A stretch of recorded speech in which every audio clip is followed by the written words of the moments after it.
Why, hello. How you doing? It's Andy. I hope you're all doing well. I'm continuing our journey through the book of Exodus today with chapters 7 and 8. We're getting into the good stuff. Moses is about to pull rabbits out of his sleeve and perform all sorts of tricks. By the way, Dale McGowan is our guest on the Naked Diet podcast. You may know him by that little book he authored, Atheism for Dummies. He's done a bunch of other things. He's doing a fantastic podcast all about music called Unweaving the Score. I'm putting the link below in the description. Let's get to the Bible. Then the Lord said to Moses, "See, I have made you like a god to Pharaoh, and your brother Aaron will be your prophet. You are to say everything I command you, and your brother Aaron is to tell the Pharaoh to let the Israelites go out of his country. But I will harden Pharaoh's heart." Now, this is interesting. The Bible goes back and forth on this. Sometimes it says the Pharaoh hardens his own heart. Other times it's God. Right here, God says he is doing all the hardening. "And though I multiply my signs and wonders in Egypt, he will not listen to you. Then I will lay my hand on Egypt, and with mighty acts of judgment."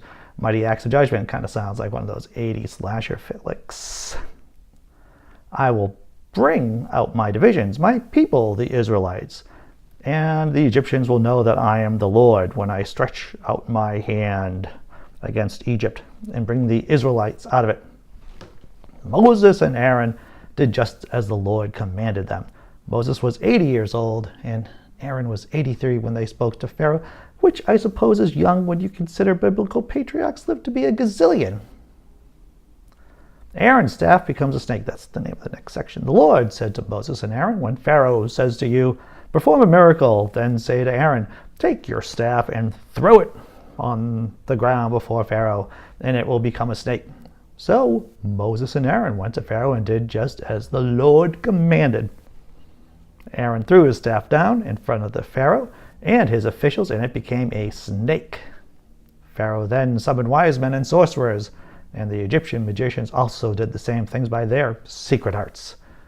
Each one threw down his staff, and it became a snake. But Aaron's staff swallowed up their staffs, yet Pharaoh's heart became hard, and he would not listen to them, just as the Lord had said." It's interesting to note that Pharaoh's magic users were able to do the same tricks. It's just that Moses and Aaron had a special staff. Maybe it was +5 to strike and to damage. See, that's a Dungeons and Dragons kind of reference. I played a lot when I was a kid. "The plague of blood. Then the Lord said to Moses, 'Pharaoh's heart is unyielding. He refuses to let the people go. Go to Pharaoh in the morning as he goes out to the river. Confront him on the bank of the Nile and take out your hand, the staff that was changed into a snake. Then say to him, "The Lord, the God of the Hebrews, has sent me to say this to you. Let my people go, so they may worship me in the wilderness. But until now you have not listened. This is what the Pharaoh says. By this you will know that I am the Lord. With the staff that is in my hand, I will strike the water of the Nile, and it will be changed into blood. The fish of the Nile will die. The river will stink. The Egyptians will not be able to drink its water." Pretty severe stuff. The Lord said to Moses, "Tell Aaron, take your staff and stretch out your hand over the waters of Egypt, over the streams and the canals and the ponds and the reservoirs, and they will be turned to blood. Blood will be everywhere in Egypt, even in the vessels of wood and stone." Moses and Aaron did just as the Lord had commanded. He raised the staff to the presence of the Pharaoh and his officials and struck the water of the Nile. All the water was changed into blood. The fish of the Nile died, and the river smelled so bad that the Egyptians could not drink its water. Blood was everywhere in Egypt. But the Egyptian magicians did the same thing by their secret arts, and Pharaoh's heart became hard. He would not listen to Moses and Aaron, just as the Lord had said. Instead, he turned and went into his palace and had a burrito. No, he didn't have a burrito.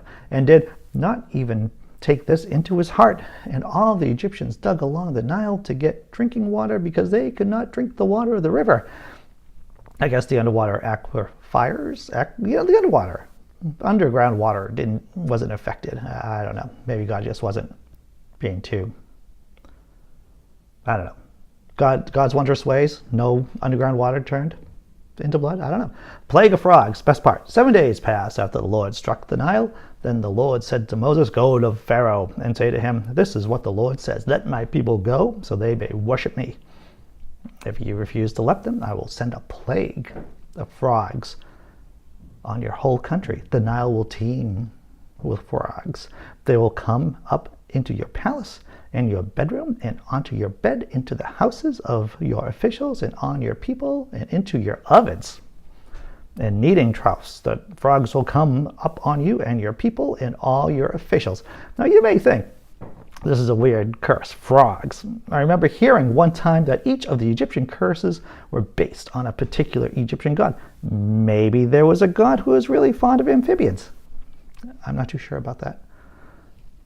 Then the Lord said to Moses, tell Aaron, stretch out your hand with your staff over the streams and canals and ponds and make frogs come up on the land of Egypt. So Aaron stretched, this is probably wrong, simple. So Aaron stretched out his hand over the waters of Egypt, and the frogs came up and covered the land. But the magicians did the same thing by their secret arts. They also made frogs come up on the land of Egypt.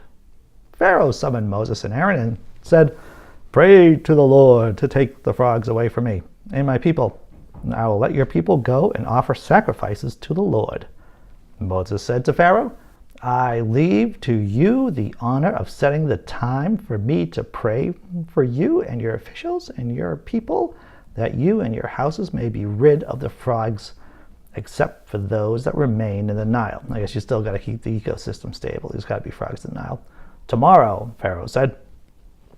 Moses replied, I will be as you say, so that you may know there is no one like the Lord our God. The frogs will leave you and your houses, your officials, and your people. They will remain only in the Nile. After Moses and Aaron left Pharaoh, Moses cried out to the Lord about the frogs he had brought on Pharaoh, and the Lord did what Moses asked. The frogs died in the houses, in the courtyards, and in the fields. They were piled into heaps, and the land reeked of them. But when the Pharaoh saw there was relief, he hardened his heart again and would not listen to Moses and Aaron, just as the Lord said. The plague of gnats. Then the Lord said to Moses, tell Aaron, stretch out your staff and strike the dust of the ground, and throughout the land of Egypt the dust will become gnats. They did this, and when Aaron stretched out his hand with his staff and struck the dust on the ground, gnats came on people and animals. All the dust throughout the land of Egypt became gnats. Pretty tough if you're living in a dusty place. But when the magicians tried to produce gnats by their secret arts, they could not. Since the gnats were on people and animals everywhere, the magicians said to the Pharaoh, this is the finger of God. But Pharaoh's heart was hard, and he would not listen, just as the Lord had said. The plague of flies, not the flies. Then the Lord said to Moses, get up early in the morning and confront Pharaoh as he goes to the river, and say to him, this is what the Lord says, let my people go so that they may worship me. If you do not let my people go, I will send swarms of flies on you and your officials, on your people, and into your houses. The houses of the Egyptians will be full of flies. Even the ground will be covered with them. Crunchy. But on that day I will deal differently with the people of Goshen, where my people live. No swarms of flies will be there, so that you will know that I, the Lord, am in this land. I will make a distinction between my people and your people. This sign will occur tomorrow. And the Lord did this. Dense swarms of flies poured into Pharaoh's palace and into the houses of his officials throughout Egypt. The land was ruined by flies. Then Pharaoh summoned Moses and Aaron and said, go sacrifice to your God here in the land, like in this land. But Moses said, that would not be right. The sacrifices we offer the Lord our God would be detestable to the Egyptians. That's my neighbors you're hearing. And if we offer sacrifices that are detestable in their eyes, will they not stone us? They're saying goodbye. We will take a 3-day journey to the wilderness and offer sacrifices to the Lord our God as he commands us. I'm going to keep rolling. I don't care if they keep saying goodbye. Pharaoh said, I will let you go and offer sacrifices to the Lord your God in the wilderness, but you must not go very far. Now pray for me." Moses answered, "As soon as I leave you, I will pray to the Lord, and tomorrow the flies will leave Pharaoh and his officials and his people. Only let Pharaoh be sure that he does not act deceitfully again by not letting the people go to offer sacrifices to the Lord."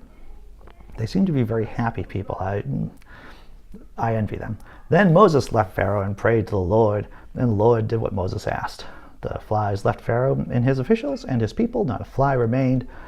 But this time also Pharaoh hardened his heart and would not let the people go. Well, there you go. That was 2 exciting chapters finished in the Not So Good book. Thanks a lot. Upvote, subscribe.